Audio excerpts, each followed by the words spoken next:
pada kesempatan ini saya diminta untuk memaparkan pengalaman ataupun materi bagaimana protein yang dianggap protein sebagai kunci utama pengentasan stunting. Next. Jadi ini sekilas saya coba ulangi lagi, sebenarnya tadi sudah cukup banyak dipaparkan oleh penyaji pertama Bapak Ferdinand. Namun sebelum masuk bagaimana protein, saya bercerita sedikit bahwa memang stunting ini memberikan dampak yang luar biasa merugikan, yang terutama mengancam ataupun memundurkan kecerdasan, kemudian pertumbuhan fisik yang terganggu, metabolisme dalam tubuh yang mengalami gangguan. Selanjutnya ini akan bisa menyebabkan berbagai hal, terutama perubahan kognitif dan prestasi belajar, kemudian kekebalan tubuh yang menurun, kemudian memperbesar peluang mengalami penyakit degeneratif, diantaranya diabetes mellitus, penyakit jantung koroner, kanker, dan disabilitas. Nah, ini yang mau kita lihat ke belakang. Stunting ini yang indikatornya secara mudah di masyarakat bisa kita lihat kondisi yang pendek dibanding dengan usia sebayanya. Kita coba rujuk ke belakang, bahwa stunting ini sebenarnya terjadi karena kekurangan gizi yang panjang dalam waktu yang lama. Sudah diketahui atau sudah berbagai penelitian yang menyimpulkan bahwa ini bisa diatasi dengan pemenuhan kebutuhan gizi selama 1000 HPK. Dan ini juga sudah menjadi program pemerintah. Kita lihat kenapa terjadi kekurangan gizi selama 1000 HPK, ini karena rendahnya asupan makanan bergizi, kurangnya pemberian ASI, terutama ASI eksklusif, kemudian pengganti ASI yang tidak sesuai dengan takaran ataupun komposisi gizi yang seharusnya untuk menggantikan ASI, kemudian makanan yang dikonsumsi kurang sehat, dan juga faktor lain buruknya keberagaman pangan. Jadi keberagaman pangan masih sangat tidak bisa dipenuhi oleh masyarakat. Hal ini juga yang menyebabkan kurangnya pemenuhan gizi selama 1000 HPK. Dan terutama sumber protein, ya, kurangnya keberagaman pangan dan sumber protein, dan juga rendahnya asupan vitamin dan mineral.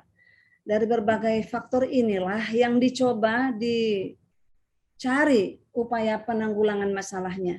Namun kenapa bisa terjadi ini, kita lihat ini adalah karena ekonomi keluarga, kemudian penyakit infeksi yang juga sangat erat kaitannya dengan kondisi masalah ekonomi yang kurang, kemudian kondisi lingkungan yang kurang bersih, politik dan sosial budaya yang juga menyebabkan semakin sulitnya masyarakat mendapatkan pangan, dan juga kurangnya pemberdayaan perempuan. Nah, ini juga menjadi salah satu hal yang tadi sudah banyak dikupas atau banyak disampaikan oleh Bapak Ferdinand. Namun untuk Politeknik Kesehatan Medan, hal inilah yang menjadi perhatian kita. Jadi di sini salah satunya adalah masih rendahnya sumber protein dan juga kurangnya pemberdayaan perempuan. Next. Slide, tolong. Ini juga dengan berbagai faktor tadi kembali saya sampaikan, sebenarnya kalau kita dalam upaya pengentasan stunting ini adalah bagaimana mensosialisasikan bahaya stunting. Ini yang selalu disampaikan sehingga masyarakat bisa merasa perlu untuk menghindari bahaya stunting. Kalau ini tidak tersampaikan, maka mereka tidak akan pernah merasa bahwa stunting ini perlu diatasi. Sebenarnya bahaya stunting ini bukan hanya mengganggu pertumbuhan. Jadi walaupun indikatornya adalah tinggi badan yang kurang, ini yang perlu kita sampaikan. Kalau seluruh audiens yang hadir di sini, saya kira ini sudah luar kepala, kita sudah sangat terbiasa. Tetapi tugas kita adalah bagaimana membuat masyarakat takut dengan stunting ini, ataupun khawatir dengan stunting. Karena bukan hanya kondisi fisiknya yang pendek, namun akan menjadi mengalami perubahan ataupun perkembangan otaknya, ini salah satu. Yang paling utama, yang mempengaruhi kemampuan dan prestasi belajar, produktivitas dan kreativitas di usia-usia produktivitas, serta rentan terkena penyakit di usia dewasa. Nah, kalau ini terjadi, tentu seseorang ataupun seorang anak yang mengalami stunting, maka dia akan mengalami kemunduran dalam perkembangan kognitif dan prestasinya, tentu tidak akan mampu bersaing ke depan, tidak akan bisa mendapatkan posisi kerja yang baik, kembali lagi terulang. Jadi yang selalu kita kenal dengan lingkaran setan seperti itu. Nah, jadi kembali lagi produktivitas tidak terpenuhi karena ekonomi yang kurang, kemudian mengalami mudah terinfeksi, kemudian penyakit di usia dewasa, pengeluaran dana yang besar untuk itu, dan ini akan terjadi secara terus-menerus. Kalau saya katakan bagaimana menakut-nakuti masyarakat, bagaimana menyampaikan informasi ini sehingga masyarakat takut tahu bahwa itu berbahaya dan peduli dengan stunting dan ikut serta aktif dalam mengentaskan stunting itu sendiri. Next. Nah, ini gambarannya, ini juga sampai disampaikan oleh Pak Ferdinand tadi. Kita lihat ini angka dari prevalensi stunting. Di sini ada yang kuning ini stunting, ini yang kurang gizi, yang pendek ya. Sampai di sini ada obesitas. Nah, kita tidak, konteks pembahasan kita pada hari ini hanya melihat stunting yang ternyata jumlahnya masih sangat tinggi. Next. Ya, lanjut. Nah, kita lihat bahwa tren prevalensi stunting dari Riskesdas yang 2018 menunjukkan terjadi penurunan. Terjadi penurunan dibanding tahun 2013 menjadi 30,8, namun masih tetap di atas angka yang seharusnya dicapai. Jadi artinya ini masih berbahaya. Stunting walaupun penurun tapi meningkat lagi, itu masih tetap dalam kondisi yang berbahaya. Lanjut. Nah, ini juga masih tetap proporsinya. Ini juga tadi udah sampaikan Pak Ferdinand, barangkali saya lanjut sajalah gitu kelihatan. Ya, silakan lanjut. Nah, ini adalah salah satu juga penyebab dengan 1000 HPK tadi, bahwa prevalensi ibu hamil yang kek ini juga ibu hamil yang kek tentu karena tidak terpenuhi kebutuhan gizinya sehingga mengalami kek. Nah, ini juga terlihat kalau dilihat angkanya memang sudah di bawah gitu dari standar rata-ratanya, namun rata-ratanya ini yang tidak boleh gitu. Artinya angka yang ditetapkan seperti ini, namun kalau kita lihat di sini rata-ratanya di Indonesia ya, naik. Tetapi angkanya ini masih banyak yang di atas standar. Lanjut. Nah, ini juga salah satu faktor yang menyebabkan terjadinya stunting pada anak usia yang sudah terlihat nanti di atas 2 tahun. Tadi Pak Ferdinand juga sudah menyampaikan tentang ini. Kalau kita lihat di gambar, ini ada yang menarik menurut saya ini. Dari gambar terlihat bahwa beberapa provinsi itu sudah di atas standar ya 6 bulan. Namun yang disampaikan di sini hanya 40%. Standarnya kan 40% memberikan ASI eksklusif gitu. Harusnya kan setiap anak gitu. Jadi standar ini turun, kelihatan bahwa dia sudah di atas standar. Namun sebenarnya kondisinya sebaiknya setiap anak bisa diberikan ASI eksklusif secara lengkap sesuai dengan program pemerintah selama 6 bulan. Hal-hal angka-angka gambar yang seperti ini mesti bisa kita sikapi secara teliti, bukan berarti kondisinya aman.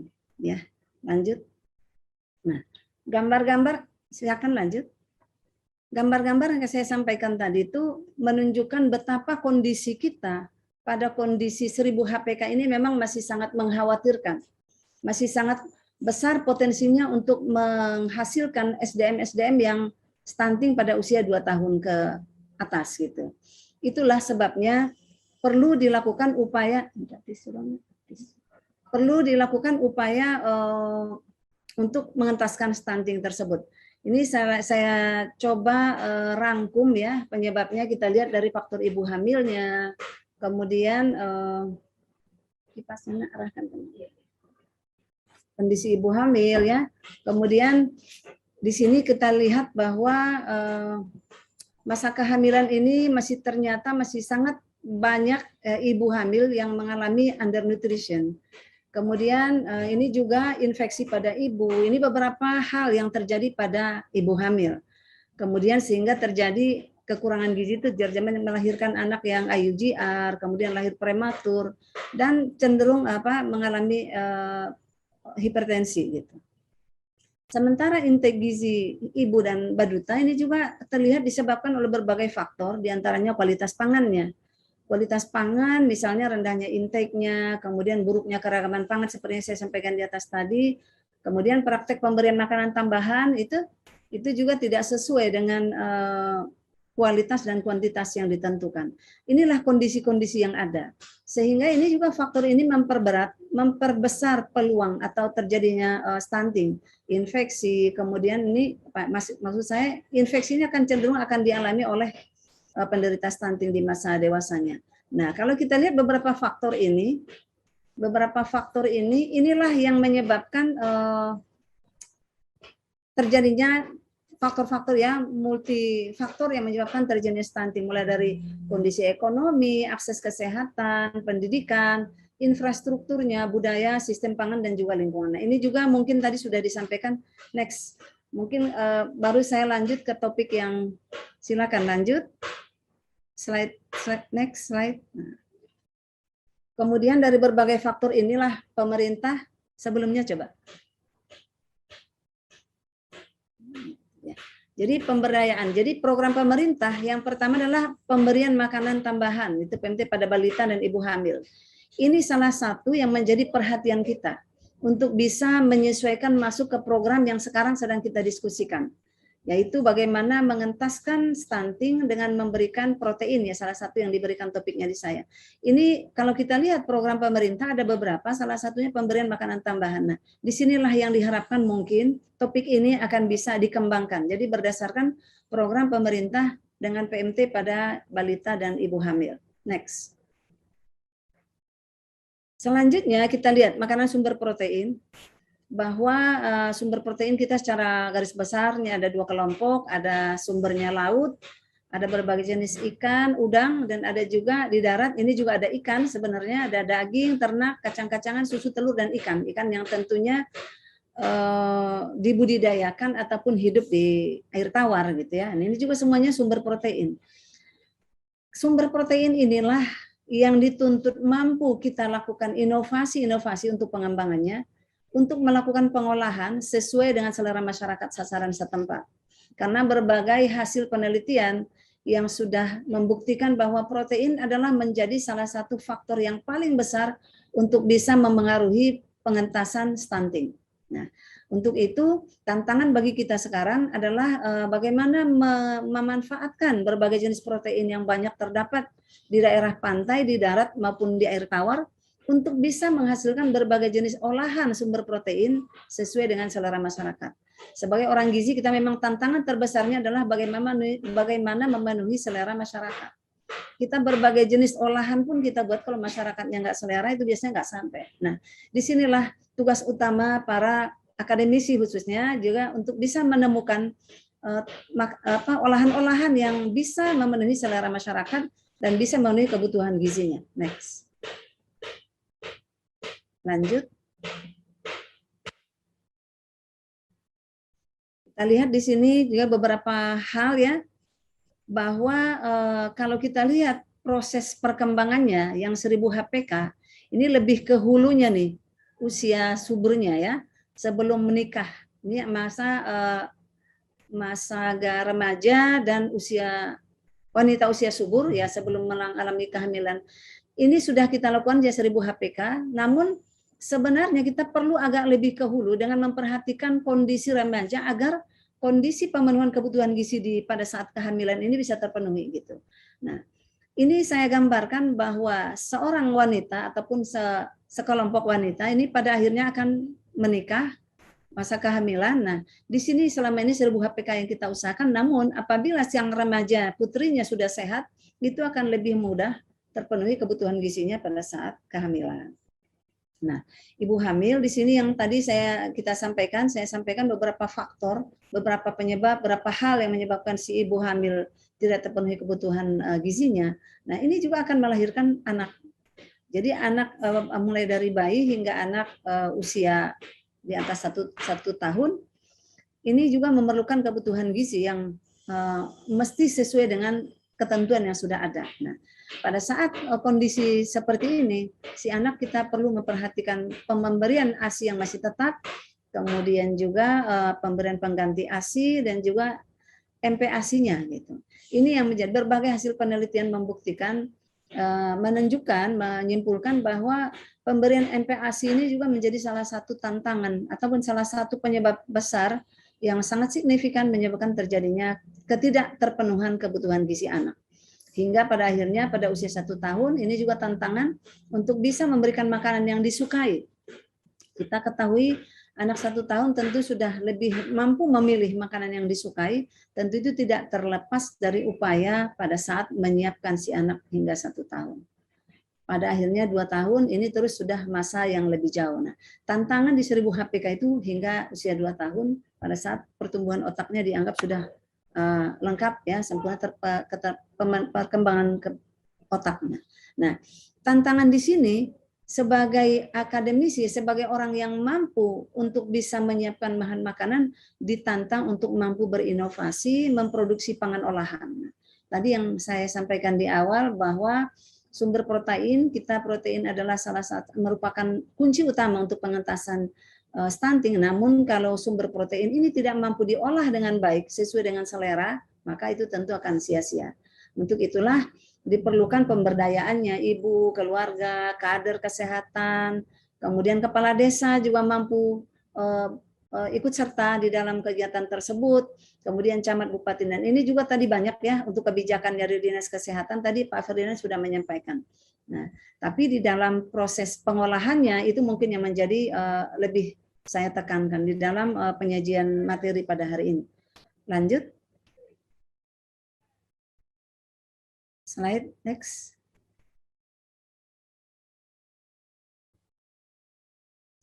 Kendalanya begitu ya, kalau saya minta di operator ya mohon maaf ini jadi telat. Silakan next. Nah, di sini pengentasan stunting kita lihat di sini sebetulnya yang dilakukan perlu mengidentifikasi pangan sumber protein dulu. Tentu di setiap daerah, di setiap lokasi, di setiap tempat mempunyai pangan sumber protein yang lebih disukai oleh masyarakat atau yang lebih banyak. Misalnya di daerah pantai tentu lebih banyak produk laut berupa ikan, udang, dan lain-lain hasil laut. Di darat ataupun daerah pegunungan berbeda lagi gitu. Nah, inilah yang perlu diidentifikasi, kemudian melakukan penelitian bagaimana potensi dari pangan sumber protein tersebut, selanjutnya baru melakukan pengolahan. Pada saat alternatif pengolahan di sini diperlukan inovasi. Diketahui bahwa pada saat pengolahan inilah ada berbagai faktor yang sangat mempengaruhi, terutama ini misalnya selera. Kita olah seperti saya sampaikan tadi, seperti apapun zat gizinya, kalau tidak disuka itu akan susah diterima oleh masyarakat. Kemudian di samping itu juga sosial budaya atau kebiasaan masyarakat. Kita harus bisa mengenali, bisa memahami, bisa mengidentifikasi selera yang disukai oleh kelompok masyarakat di suatu lokasi tertentu. Nah, kemudian kita dekati, kita mencoba memberikan makanan olahan seperti yang biasa mereka makan, mengolah seperti yang mereka suka. Nah, itulah tantangan terbesar dari para peneliti ya, khususnya kalau saya yang dari Politeknik Kesehatan Medan, teman-teman saya ada di ruang Zoom ini, saya kira ini yang selalu kita harus cari. Makanan olahan seperti apa yang disuka? Maka sumber protein apa yang ada? Nah, ini merupakan suatu tahapan yang paling penting. Dan kita ketahui bahwa tidak terlepas lagi di sini harga. Jadi carilah sumber protein yang banyak, yang harganya rendah, yang harganya murah, mudah didapat, dan diolah menjadi bahan makanan olahan yang disukai oleh masyarakat. Kita ketahui bahwa pada saat pengolahan makanan tidak terlepas dari tren ataupun kecenderungan yang ada ataupun musimnya seperti apa, trennya seperti apa sekarang yang lagi disuka oleh masyarakat. Kita tahu sekarang ini misalnya masyarakat di pelosok pun sudah mengenal ada bakso, ada nugget, berbagai jenis olahan. Nah, kita harus buat modifikasi seperti itu sehingga mereka merasa mengikuti tren masyarakat ya, di masyarakat kita mengikuti tren, kemudian tidak melanggar budayanya, kemudian bisa mengikuti kebiasaannya, rasanya juga bisa mereka kenal. Nah, ini menjadi tantangan bagi kita.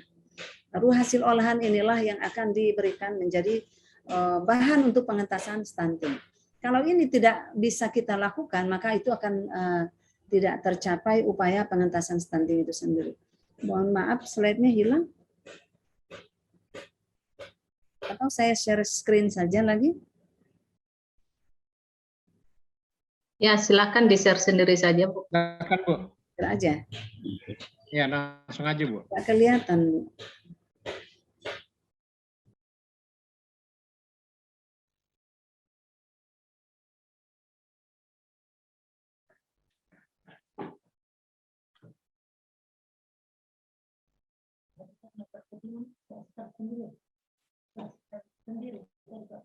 Enggak, siapa juga? Oke.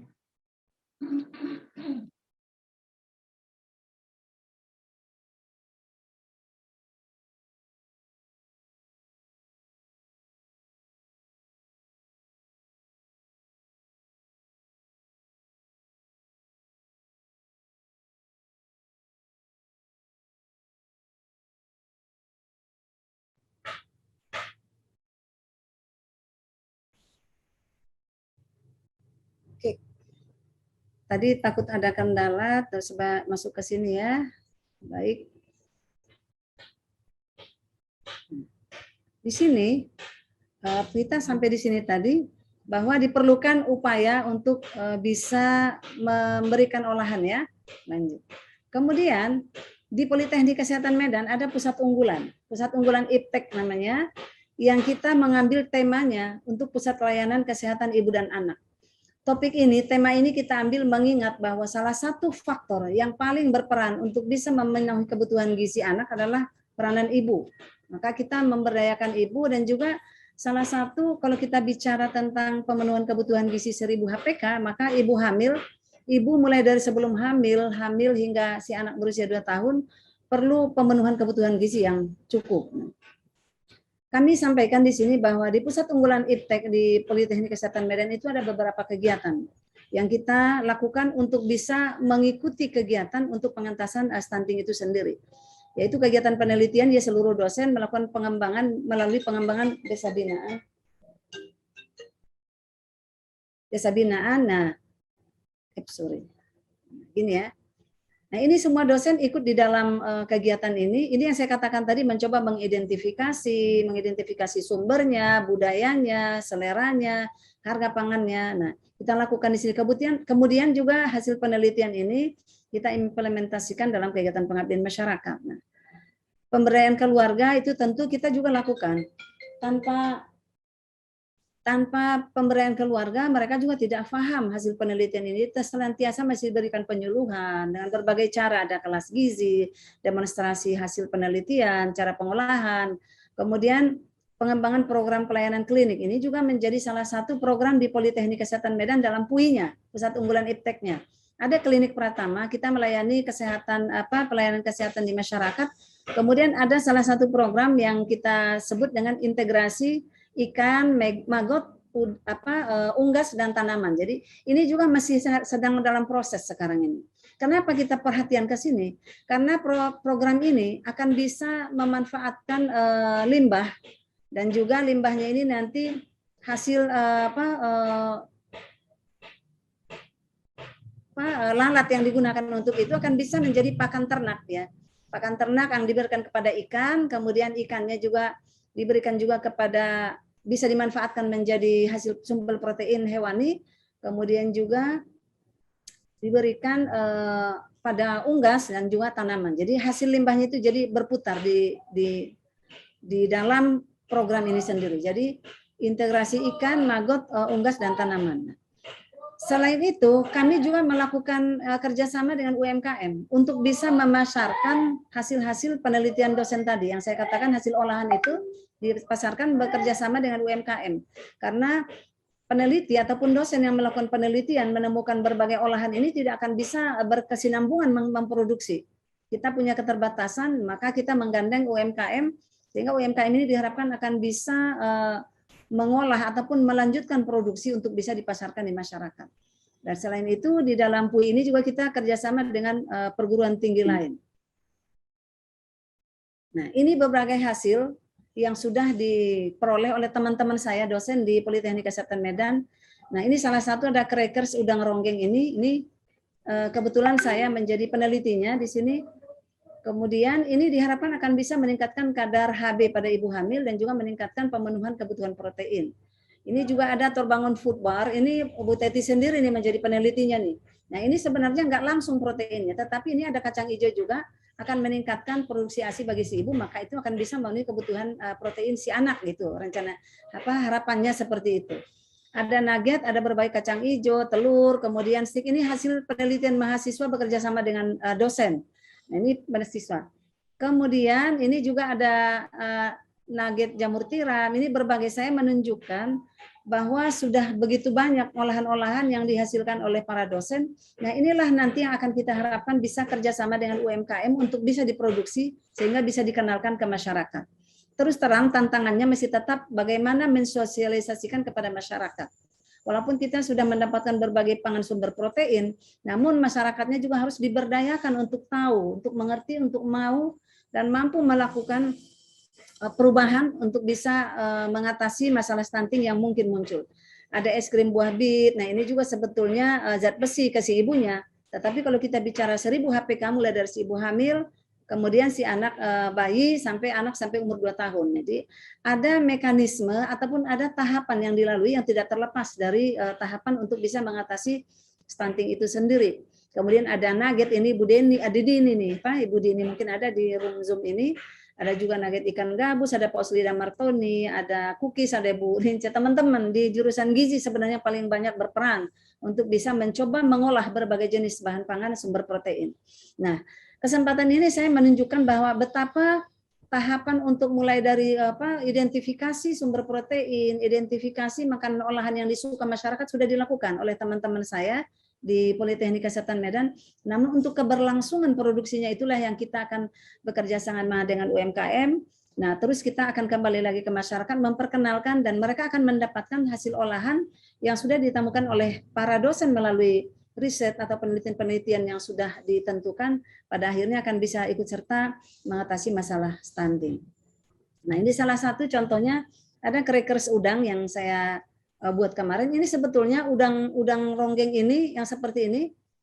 Pada saat kita lihat di pinggir pantai, di pantai, di pesisir pantai di Percut waktu itu hanya 1 kilonya itu 5.000 ya, 5.000 gitu, 1 kilo udang atau itu sangat murah. Padahal kalau kita lakukan analisis gizinya tinggi protein, tinggi kalsiumnya, maka ini dilakukan pengolahan hingga pada akhirnya menjadi suatu makanan olahan. Ini tidak dikonsumsi oleh masyarakat setempat karena katanya bentuknya menjijikan seperti lipan gitu ya. Mereka nggak manfaatkan. Tapi pada saat dilakukan proses penepungan hingga cangkangnya juga dilakukan penepungan, maka kita mendapatkan olahan yang baik seperti ini yang mereka kenal crackers. Kemudian kita uji cobakan, kita minta sarannya maunya seperti apa yang kurang kita coba lagi hingga menjadi suatu formula yang mereka suka. Nah, hal-hal inilah yang dilakukan oleh teman-teman saya di jurusan gizi, saya kira dosen-dosen seperti itu. Nah, ini selanjutnya kita berikan dan ternyata dari hasil penelitian selama 3 bulan itu bisa meningkatkan kadar HB ibu hamil dan kelompok intervensinya pada proses penelitian tersebut bisa meningkat dan bisa mengatasi masalah anemia sebanyak 78,8% kalau tidak salah gitu ya. Nah ini formulanya ada. Hal-hal ini kalau ditanyakan seperti apa yang dilakukan oleh Politeknik Kesehatan Medan atau oleh teman-teman di Pusat Unggulan IPTEK itu seperti ini salah satu contohnya. Kemudian ini kita sampaikan prosedur pembuatannya. Ini juga karena memang keterbatasan alat, mungkin keterbatasan waktu dan lain, kita masih bekerja sama dengan berbagai universitas lain, sehingga kita mendapatkan produk yang lebih sesuai dengan yang diharapkan dan lebih dikenal oleh masyarakat. Artinya, mereka mengenal produk itu seperti produk-produk yang sudah pernah ada atau yang baru, supaya mereka mau mengkonsumsinya. Padahal bahannya itu kita rubah menjadi bahan pangan yang mengandung sumber protein yang murah dan kandungan protein yang tinggi. Nah ini ya, ini kandungan gizinya kita paparkan. Setelah kita bisa menyampaikan itu, mungkin kita memerlukan kelompok-kelompok penyuluhan.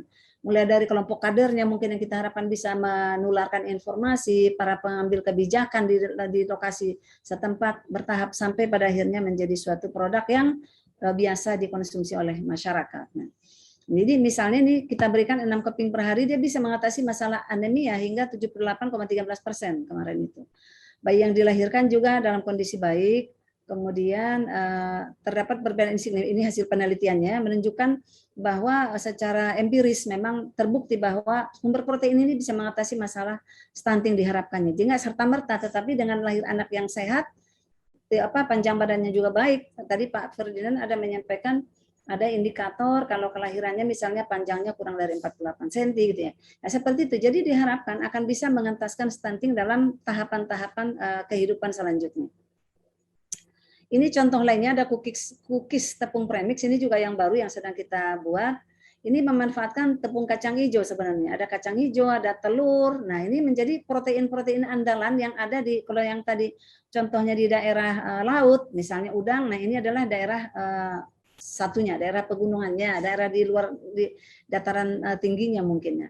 Ada kacang hijau, telur. Nah, kita gunakan ini sehingga bisa menghasilkan makanan yang mereka biasa konsumsi atau yang dikenal. Tidak ada mungkin masyarakat yang tidak mengenal cookies gitu, ataupun itu makanan yang seperti, jadi tidak asing bagi mereka. Akan mudah kita masuk melalui kebiasaannya dulu, namun kita ganti dengan komposisi-komposisi sumber protein yang mudah, murah, dan mengandung protein yang tinggi. Nah, seperti itu. Kemudian ini kandungan gizinya, kandungan gizi ini kita lakukan analisis di laboratorium. Kemudian ini juga, nah, hasil intervensi pada anak ini kalau makanan cookies premixnya itu MPASI. Nah, saya mencobakan kemarin ada di ibu hamilnya yang untuk crackers, kemudian mencoba cookies untuk anak untuk MPASI-nya, dan ternyata bisa meningkatkan badan anak secara signifikan dulu ya gitu ya. Walaupun tinggi badannya kita tidak melihat secara rinci, tapi yang jelas perubahan berat badannya menunjukkan perubahan karena tidak terlihat dalam waktu yang singkat ya, peningkatan panjang badannya. Nah, ini rekomendasinya ada crackers, udang ronggeng bisa meningkatkan kadar HB, cookies tepung premix. Saya mau menyimpulkan bahwa pemanfaatan protein itu merupakan suatu hal yang sangat penting untuk bisa digunakan mengatasi masalah stunting. Namun harus diperhatikan daerah-daerah yang sesuai, kebiasaan masyarakat setempat, kemudian budaya mereka yang ada. Nah, ini ada berbagai jenis protein, ini saya kira juga sudah terbiasa di kita, ada ikan, udang, kerang, kacang hijau, berbagai jenis.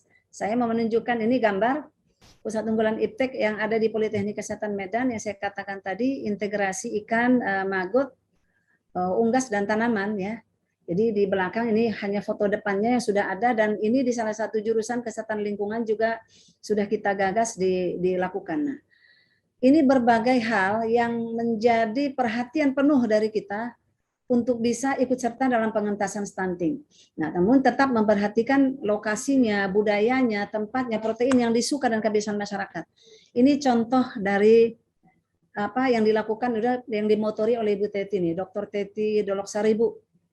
Kerjasama dengan Simeo itu, beliau itu mengambil salah satu contoh di Kabupaten Simalungun. Nah, di Simalungun itu tentu disesuaikan dengan budaya setempatnya, sumber proteinnya apa, kemudian apa, ini ada beberapa apa yang mereka suka bentuknya. Ada yang saya juga kurang paham sebenarnya karena saya bukan berasal dari daerah ini gitu. Ada hati ayam yang nabinatur gitu nanti Bu. Ini salah satu contoh bagaimana meningkatkan potensi protein setempat. Ini yang diangkat adalah hati ayam, mungkin lebih mudah diperoleh. Ada ikan lele dan juga protein hewan nabatinya, tahu dan tempe mungkin. Saya belum lihat seperti apa. Nah, itu juga mungkin kedepannya perlu melatih masyarakatnya untuk bisa memanfaatkan kedelai untuk diolah menjadi tempe atau menjadi tahu. Nah, inilah salah satu contoh juga yang digagas yang sekarang sedang berlangsung proyeknya dan bersama-sama dengan Politeknik Kesehatan Medan dimotori oleh Ibu Teti ya. Nah, akan bisa kita lanjutkan. Yang jelas dengan pemanfaatan protein-protein lokal melihat kebiasaan setempat, maka diharapkan akan bisa turut serta mengentaskan kemiskinan. Terima kasih atas perhatiannya. Demikian Pak Nenggolan. Assalamualaikum warahmatullahi wabarakatuh.